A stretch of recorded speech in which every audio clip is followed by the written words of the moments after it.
منهم رجل عليه رداء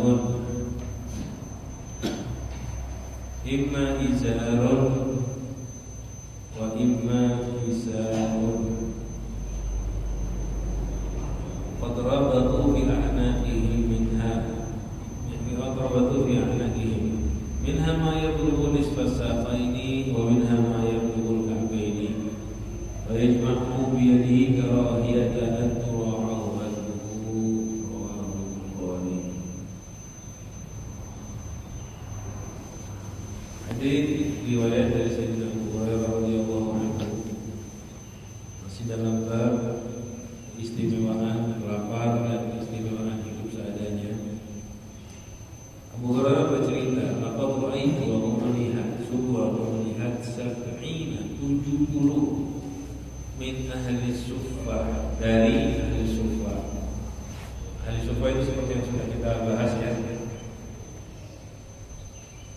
orang-orang yang tinggal di masjidnya Rasulullah Shallallahu Alaihi Wasallam. Jadi ada masjid bagian belakang masjid, ini masjid di rumahnya Nabi di bagian belakang sebelah sana. Itu mereka menginap di situ, tinggal di situ. Jumlah ahli suffah itu banyak. Karena apa? Gantian mereka. Di bulan ini ada bulan, lalu pindah, begitu ya. Gak satu saja ahli suffah itu. Jumlahnya dikatakan para ulama itu sampai 400 orang kira-kira itu. Nah saat itu kadang ada belasan, kadang waktu itu beberapa sampai 70 orang. Jadi ini mungkin kemungkinan kalau melihat gambaran masjidnya bisa jadi ini 70 orang ini nggak sekaligus. Jadi kayak santri pondok itu masuk. Jadi dari 70 orang yang dilihat Abu Hurairah itu, minhum rajulun alaihi ridaan. Salah satunya laki-laki yang punya lidah. Ma minhum alaihi lidah. Tidak ada dari mereka yang memiliki lidah. Lidah itu kayak gini yang buat tutup atas badan. Pakaian itu masih kebanyakan itu sarungnya kayak kain ihram, dan buat atasnya kain besar kayak gini juga tutup. Kayak kain ihram gitu. Jadi yang buat bagian bawah namanya sarung izar, yang namanya izar, yang buat atas namanya lidah. Jadi masih kebanyakannya seperti itu. Kayak gini. Lidah itu yang seperti ini. Memang buat nutup badan. Kalau sekarang kan lidah jadi kayak aksesoris. Saya udah pakai baju udah cukup, ada tambahan ini. Kalau waktu itu lidah itu memang murni buat tutup badan. Ya, yang pakai lidah double biasanya orang-orang kaya.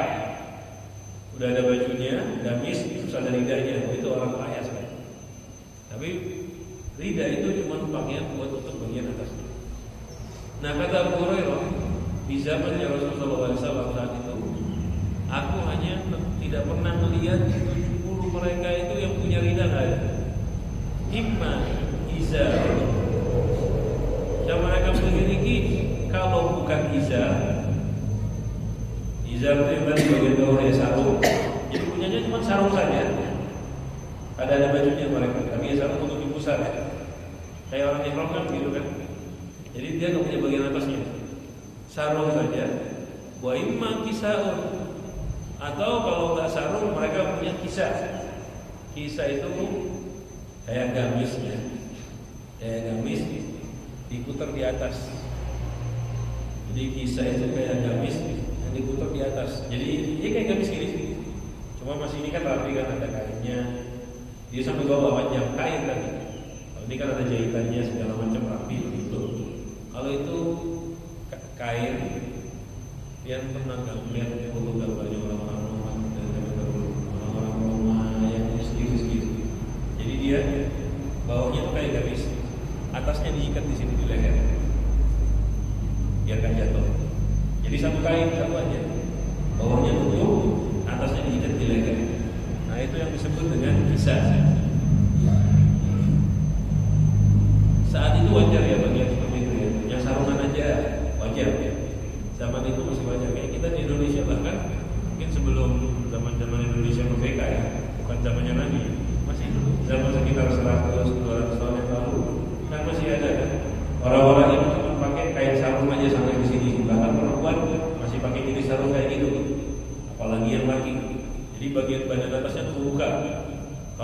tetap aurat tertutup. Jadi di atas pusar terbuka, kaki ketutup. Itu yang sarungan saja dan itu wajar. Nah satunya lagi kisah lebih tinggi lagi. Ya misalnya contoh ini lagi kisah tidak. Jadi dia kayak sarung ya. Gambarannya sarung dia. Tapi kadang diputar, diikat di leher. Kayak sarung dia diikat di leher. Jadi kan sekaligus sarung plus baju. Kebayang lah sarung dia ini ganda diikat di leher. Jadi kan sarung terus baju. Nah cuman kalau sarung diikat di leher, kira-kira gimana? Masih takut kebuka kan auratnya? Makanya qatrabatu fi anaqihi minha, diikat di lehernya tadi ujung sarungnya, menutup sebagian badan atas. Minha ma yablughu nisfas saqain. Sebagian saking pendek kainnya cuma sampai separuh betis. Ya sampai separuh betis. Jadi tinggi hampir ke lutut. Wa minha, dan sebagian lagi yang agak panjang kainnya mayat berumur ka'bain, sampai ke mata kaki. Nah ini masih panjang itu. Fayanjma'uhu biyadihi, lalu ditutup dengan tangannya, disatukan dengan tangannya. Namanya kalau dia pakai sarung kan terbuka begini kan lebar, ditutup pakai tangannya. Ada yang ikat pakai tali dalam riwayat yang lain, di bagian perutnya diikat pakai tali. Kenapa? Kalau dia ta'antur aurat, mau kalau lihat aurat. Jika coba biar bayang, nggak ada kaos dalam, nggak ada celana, nggak ada apa, cuma sarung aja diikat di leher. Kan rawan terbuka. Sama sahabat itu dipegang bagian bawahnya. Sebagian lagi pakai tali. Belum ada sapu rapi belum. Yang punya sapu itu orang-orang kaya. Mereka pakainya tali, ikat di pusarnya, di atas pusarnya. Jadi ikat pas kuku biar nggak kelihatan. Ada riwayat hadis Rasulullah mengajarkan seperti itu. Yang punya baju lebar, bolong. Kalau sahabat kan pakainya sapu diikat. Kalau pas kuku hati-hati kalau ini dadanya kebuka kelihatan ke bawah, itu batal sholat. Makanya dulu diikat pakai sesuatu. Dulu sahabat begitu. Mereka pakai kisah, takut terlihat auratnya sudah diikat. Bayangkan ya, baju kita tak punya baju itu. Tinggal di masjid ya Rasulullah SAW. Gak ada pikiran mau ke pasar, mau sibuk, mau kerja atau apa. Mereka sedang fokus belajar dari Muhammad SAW. Jadi makanya sahabat radhiyallahu anhu yang seperti ini jadinya betul. Abu Hurairah itu periwayat hadis paling banyak. Sampai tahu beliau ikut Rasulullah cuma 2 tahun kan? 2 tahun.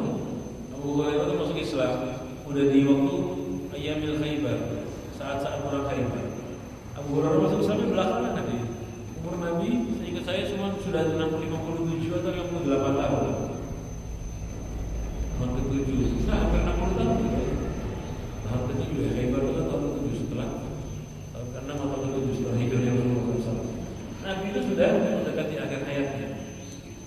Tapi karena sungguh-sungguh serius, tak mikirin bahkan harta sedikit pun, maka gak ada apa yang dia bisa hidup. Bahkan kadang-kadang sering gak makan, seperti yang sudah kita baca riwayatnya Abu Hurairah. Tapi karena itulah menghasilkan ilmu yang maksimal. Jadi karena beliau fokus total dengan agama, dapatlah ilmu yang banyak.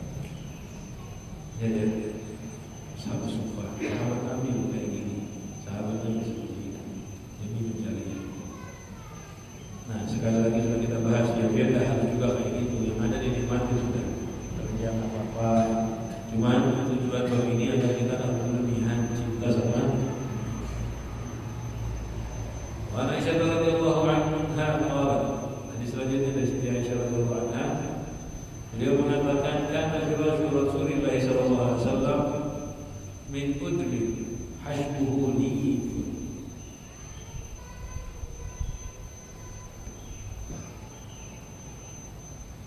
Beliau bercerita mensifati sarungnya Rasulullah, kasurnya Rasulullah SAW.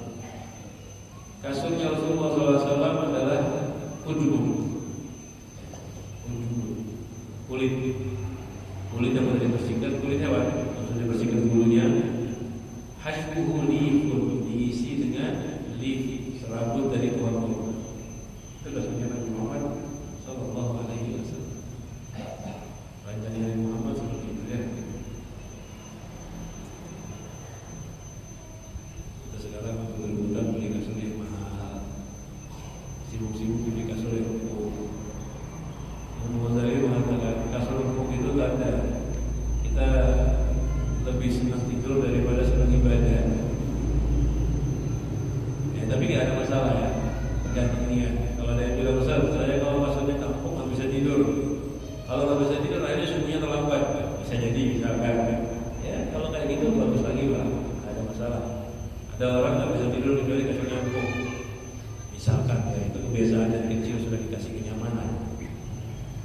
Ketika belajar bab zuhud, baru tahu zuhud, mencoba tidur di kasur yang keras, nggak bisa tidur semalaman. Sampai tengah malam hanya terguling, sungguhnya kelewatan. Karena nggak bisa tidur. Gimana ini? Sudah tidur di kasur biasa, yang penting dia bangun subuh, karena bangun subuh wajib. Seperti itu ya. Jadi itu dilihat keadaannya. Memang kalau dari awal sudah terbiasa di kasur saja, ya aman, nyaman. Tidur itu kalau udah ngantuk dan udah dirutinkan di posisi nggak enak, oh gimana pun juga nyaman tidur. Orang-orang dulu tuh tidur kadang-kadang kasurnya nggak ada. Jangan kan AC, kipas saja belum tentu punya. Tidur mereka, tidur siang. Jam malam dia tidur. Nyamuk sudah jadi makanan sehari-hari. Kan begitu. Saya pernah jalan di hutan, bukan di hutan, di udara. Orang situ tuh malam gak ada listriknya. Kita yang tamu, dulu kan tamu itu aja di situ. Dikasih kamar yang paling bagus semestinya. Kamar paling bagusnya apa? Hamparannya nih ya kayak sejadah di depan ini, kasurnya. Ada kasur. Nyamuk semalaman. Untuk lu udah bersedia obat-obat nyamuk. Orang situ jangan ada pakai obat nyamuk. Digigit nyamuk digigit, tapi tidur aja mereka. Kipas nggak pakai, lampu nggak ada, gelap-gelapan, ada lilin, ada kan apa nama, ada genset, tapi genset dimatikan jam 9 jam 10. Ya, itu cuma lampu. Bisa tidur, bisa mereka. Kenapa? Terbiasa. Mungkin juga kakek-kakek kita dulu gitu. Nggak harus ada kasur. Kalau kita sekarang, apalagi televisi AC, kalau ada AC nggak bisa tidur. Kalau kasurnya kampung nggak bisa tidur, itu kebiasaan, kebiasaan. Mungkin Muhammad SAW, orang-orang zaman dahulu bisa tidur seadanya bisa. Ini tidak wajib sekali lagi, cuma kita perlu membandingkan diri kita. Sekarang kita mau membandingkan, nggak usah membandingkan kasur rumah kita dengan kasur Nabi. Di masjid, sejadah masjid ini kadang-kadang lebih empuk daripada kasur Nabi Muhammad SAW. Kalau kita melihat sejadah di masjid lebih empuk. Ini karena ini empuknya rata. Kalau itu kan empuknya dari serabut. Jadi pas dipegang nggak rata. Memang agak mengembang, tapi tidak rata. Sakit kalau ditidurin kelamaan. Bekas. Nabi seperti itu tidurnya. Kita sholat, makanya sujudnya talawas khusyuk itu terlalu empuk sejadahnya. Bukan karena khusyuk sholatnya. Dan memang kurang baik ya. Mungkin kalau buat perhatikan kita ada tuh sejadah dari busa. Empuk sekali, kurang baik. Sujud itu kita letakkan dahi kita tunduk merendah. Jadi sekiranya jangan ada sesuatu yang mubah, lebih afdal gitu. Jangan sesuatu yang terlalu bagus juga jangan. Jadi kalau bisa jangan dibusa, biar tak perlu lagi kita tekan, biar lebih nyaman. Hadis selanjutnya, Nabi Umar radhiyallahu anhu, kunna julusan ala Rasulillah sallallahu alaihi wasallam. Kita pernah duduk bersama Rasulullah sallallahu alaihi wasallam. Idza rajulun min al-ansar. Tiba-tiba datang seseorang dari kaum Ansar. Fasallama alaihi. Lalu orang Ansar tersebut memberi salam kepada Nabi Muhammad SAW. Tsumma adbara al-Ansari. Lalu kaum Ansar tadi, orang Ansar tadi pergi, berpaling untuk pergi. Adbara itu berpaling, mau pergi. Qala Rasulullah SAW. Lalu Rasulullah SAW bersabda, ya akhal Ansar, wahai saudaraku dari kaum Ansar, kaifa akhi Sa'ad ibnu Ubadah? Bagaimana kabar saudaraku Sayyidina Sa'ad bin Ubadah? Ya, Nabi Muhammad kalau bertanya bisa dipakai kalimat gimana kabar saudaraku? Ya saudara muslim seagama. Cuma ini panggilan istimewa ya. Sayyidina Sa'ad bin Ubadah ini orang soleh. Warok, zuhud, karom, dermawannya bukan main, terkenal. Jadi ada cerita di zaman tabi'in. Saat itu ada 3 orang sahabat dan anak sahabat yang terkenal kedermawanan. Ayah bin Abi Thalib, Abdullah bin Ja'far bin Abi Thalib, keponakannya Sayyidina Ali. Sayyidina Ja'far sepupunya Rasulullah SAW. Kemudian Sa'ad bin Ubadah, satunya lagi saya lupa namanya siapa. Tiga-tiganya itu terkenal dalam mana. Singkat cerita, mereka bertiga ngetes. Pas dites, ngedatangi Sa'ad bin Ubadah udah tua. Mau nyoba, kalau dimintai ngasih gak? Sa'ad bin Ubadah saat itu sedang digandeng sama budaknya, karena dia buta. Dia datang, ya Sa'ad bin Ubadah, ya Sa'ad, saya Fulan dari kota jauh, saya perlu bantuan. Saya nggak punya apa-apa di sini, saya perlu bantuan biar bisa pergi mengangkat perjalanan saya. Apa kata Sa'ad? Ambil budak ini. Budak yang gandeng dia untuk perjalanan. Ambil budak. Ternyata saat itu pas dia minta, dia sudah miskin, nggak punya apa-apa kecuali budak. Aku minta yang lain, kata Sa'ad, minta maaf, aku cuma punya budak, hartaku cuma sisa ini. Nggak ada uang, nggak ada dirham, cuma sisa budak ini aja. Ambil. Akhirnya orang tersebut yang mau ngetes kan nggak tega. Minta maaf, saya datang cuma hanya sekedar bertanya saja. Ambil. Kalau kamu nggak ambil, aku merdeka mereka. Kalau kamu nggak ambil, aku merdeka mereka. Tetap, karena mereka itu punya prinsip, sesuatu yang sudah keluar nggak boleh balik. Harta yang sudah keluar nggak boleh balik. Kalaupun yang dikasih tetap ngotot nggak mau nerima, lepas tetap dikasihkan orang lain. Dia nggak mau nolak, ya sudah saya merdeka mereka. Itu loh prinsip orang-orang mulia ya. Sesuatu yang sudah keluar dikasih. Biasanya kayak gitu orang-orang.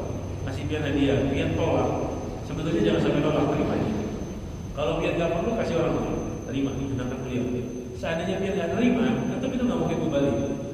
Pasti dikasihkan ke orang lain. Nah, sahabat begitu.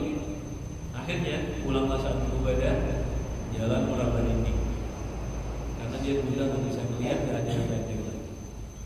Nah, dari situlah ketahuan bagaimana kedermawanannya, kesolehannya Sayyidina Sa'ad.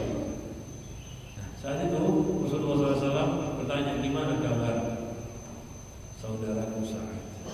Dijawab oleh orang tersebut,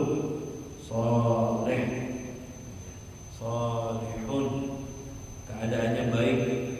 Sayyidina Sa'ad sedang sakit, cuma dijawab sama dia saleh, alhamdulillah baik. Ini sunnah. Kalau pian ditanyai keluarga pian yang sakit atau pian yang sakit, gimana keadaan dia? Jawabannya tafaul, cari kebaikan. Alhamdulillah baik. Alhamdulillah baik. Walaupun masih sakit, biar diberikan kebaikan oleh Allah Subhanahu wa taala. Alhamdulillah sehat, alhamdulillah baik. Seperti itu jawabannya. Tinggal nanti kitanya yang nanya paham-paham.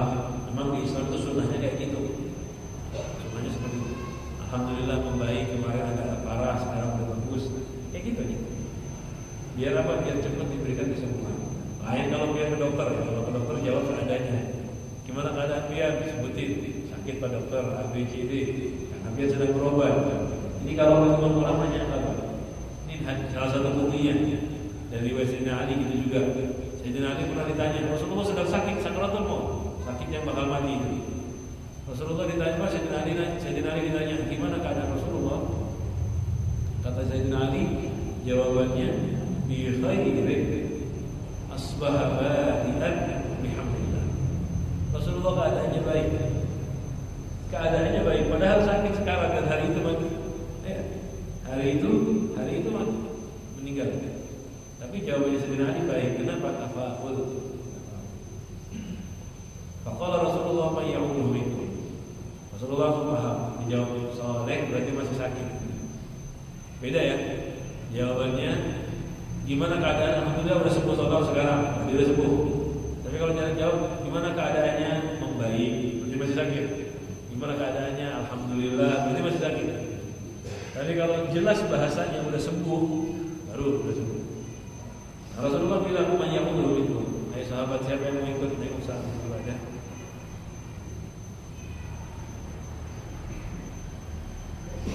Faqama wa kunna ma'ahu. Lalu bangunlah Rasulullah SAW dan kami bangun bersama Rasulullah SAW. Wa nahnu bid'ata asyara, dan jumlah kami sekian dan 10. Bid'ah itu 3 sampai 9. Bid'ah itu 3 kalimat 3 sampai 9. Jadi kalau ada berapa orang di dalam, dia ragu, ada 3, 5, 7, 6, 8. Pokoknya keraguan dia antara 3 sampai 9. Sebut bid'un nafari. Ada sekian orang.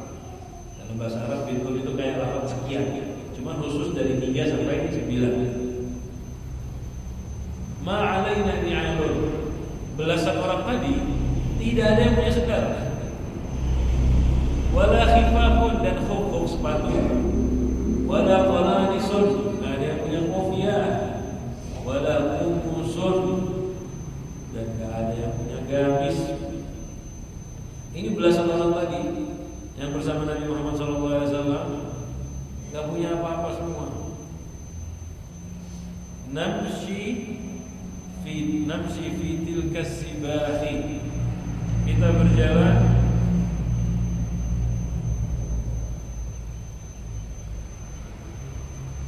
di jalan sibah. Sibah itu jalan yang kasar, yang keras, tanah ya, yang gak ada tanamannya sama sekali, tanah yang terlalu asin, yang kadang garamnya tinggi, ya, asam bahasanya, asam, yang ada tanah yang asam seperti tanaman, jadi keras tanahnya.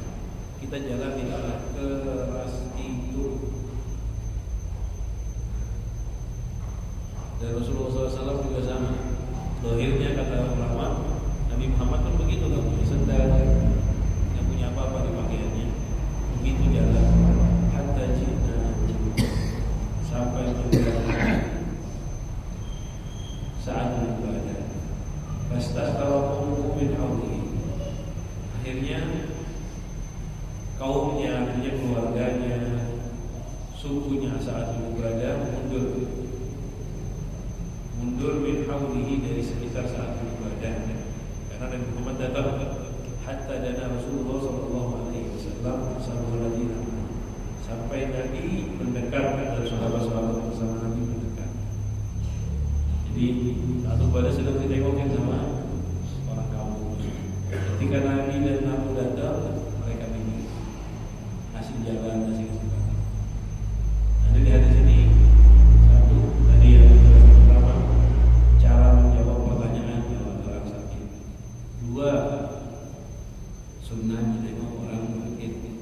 3, cara menggunakan bagaimana berpakaiannya sahabat, betul-betul berpakaian seadanya. Dan yang ketiga, adab tuan rumah.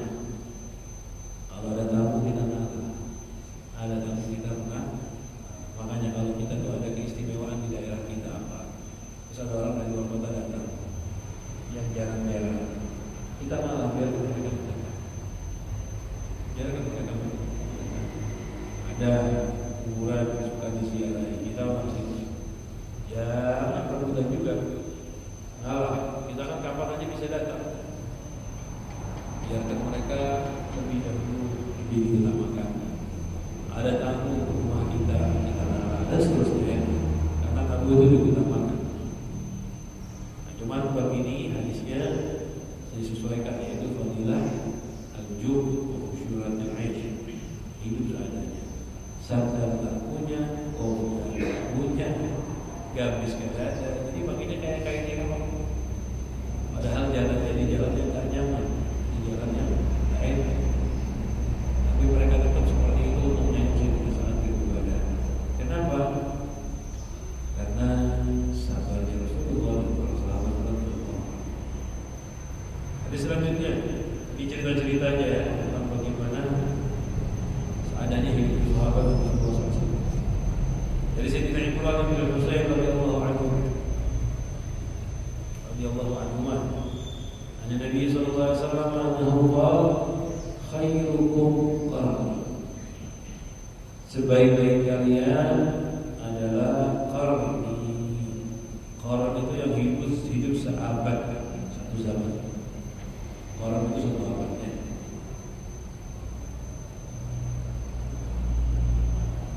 Sering dipakai kalimat abad.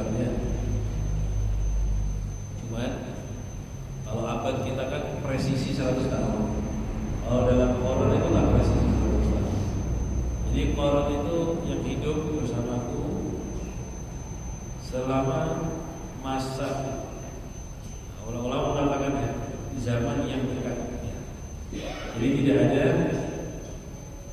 tidak ada batasan 100 tahun tidak, cuma dobit yang qaran itu masa yang corona itu menyamai yang berbarengan, yaitu zamannya Rasulullah dan zaman para sahabat. Jadi kan yang hidup sama Rasulullah kan Rasulullah dan sahabat. Berarti sebaik-baik zamanku, artinya zamannya Nabi, zamannya sahabat, sampai sahabat habis. Nah itu berapa tahun? Kalau dihitung tahun 120 tahun. Jadi qaran pertama, qarannya Rasulullah SAW itu 120 tahun. Kenapa? Karena sahabat paling akhir meninggal 120 tahun dalam masanya Rasulullah SAW.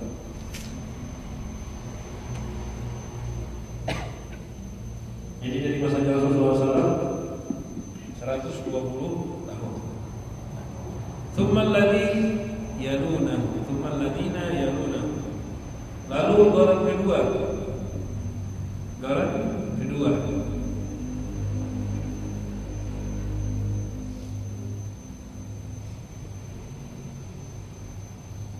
Qaran Rasulullah, maaf saya ulangi ya. Hitungannya berarti dari hijrah. Dari hijrah Rasulullah SAW ya. Dari hijrah. Maaf. Dari diutus. Jadi Nabi umur 40 tahun kan? Umur 40 tahun. Karena umurnya 60 tahun. Jadi setelah itu jadi minal mab'ats, dari mulai diutus dihitung 120 tahun. Ya berarti kalau lebih 100 tahun setelah Rasulullah meninggal. Yang sahabat berarti 120 tahun itu dari mulai Rasulullah diutus. Kalau setelah Rasulullah meninggal kurang lebih 100 tahun akhirnya sahabat. Baru setelah itu tsumma alladzi yalunahu. Lalu qaran artinya masa orang-orang yang nyambung dengan sahabat, yaitu zamannya tabi'in. Zaman tabi'in itu kapan? Setelah 100 tahun Rasulullah meninggal atau 120 tahun tapi diutus Nabi, baru zamannya tabi'in. Berapa lamanya? Zaman tabi'in itu kurang lebih 70 tahun. Berarti jumlah digabung sama awal 190. Tsumma alladzi yalunahu.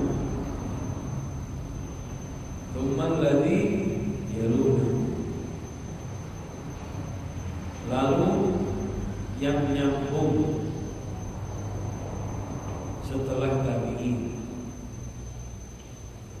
Kapan itu? Sampai 230. Berarti kurang lebih 30 tahun aja tabi'in ya. Tabi'in kurang lebih 30 tahun. Berarti jumlah total semuanya itu sekitar 220. Dan lebih istri. Jadi zaman terbaik itu pertama 120 tahun bersama Nabi. Dari mulai Nabi diutus. Berarti kalau hijriyahnya 120 dikurangi 13 107, kurang lebih 107 tahun. Jadi sampai tahun 107 Hijriah itu sebaik-baiknya.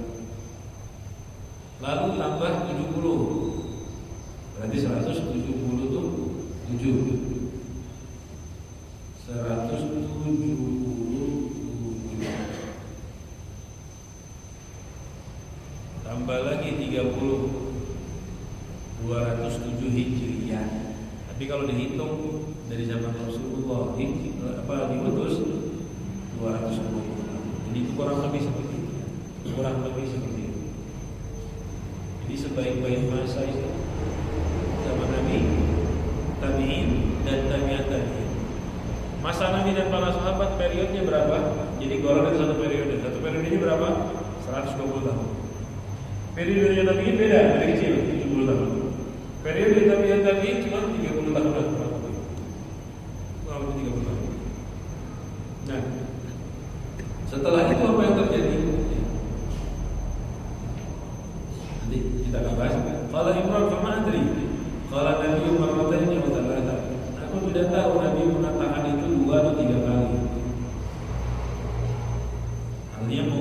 kuliah golf ya. Thumma yakunu ba'dahum qaumun yashhaduna wa la yustashhadun. Lalu setelah itu datang satu kaum, mereka bersaksi tapi nggak bisa dijadikan saksi. Wa yakhununa wa yakhununa wa la yu'taman. Mereka khianat dan mereka tidak amanah.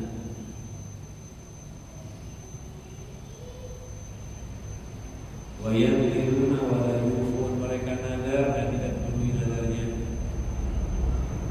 Wa yadharu fihi musiman. Dan tampak pada mereka asiman, banyaknya daging pada badan mereka. Bahasa kita gemuk. Jadi setelah tiga zaman tadi, 3 periode tadi, datang kaum yang mereka bersaksi, tapi hasilnya mereka tidak sah, tidak diterima kesaksian. Karena mereka tidak adil, mereka penipu, mereka orang fasik, mereka orang yang diterima. Wa yakhunun wa la yu'taman, khianat mereka. Kayak sekarang ini kita ini kalau ketemu orang adil senang betul sekarang, langka orang jujur, amanah. Kalau dulu langka ketemu orang khianat.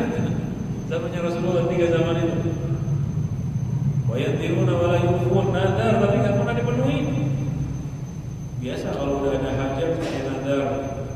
Nanti kalau rumah laku mau beli ini, mau itu, kalau kerjaan laku mau ini, pas kerjaannya lancar, tapi nadarnya udah berubah.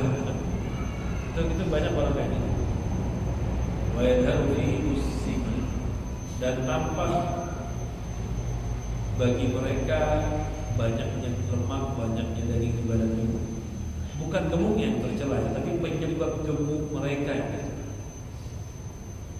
Jadi Rasulullah gambarkan ini gemuknya bukan gemuknya yang tercela, tapi penyebab gemuk mereka yang tercela. Jadi di sini Rasulullah ngasih gambaran.